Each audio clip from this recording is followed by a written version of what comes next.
السلام عليكم، معاكم قناة درينك فروت. النهاردة هنقدم لكم مشروب لذيذ جدا وسهل ومنعش في الصيف. بس قبل ما نبدأ، لايك للفيديو واشتراك للقناة وفعلوا زر الجرس.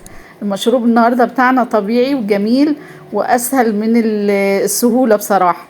مكوناته 4 ليمونات، 4 معالق سكر كبار، حبة نعناع، تلج مجروش، مية.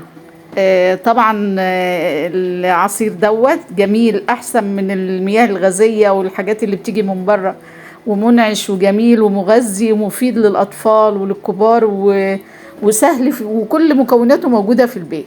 هنحط المكونات كلها على بعضها زي ما احنا شايفين، والمية طبعا 3/4 كده الشفشق بتاع الخلاط، مع كوباية اللبن.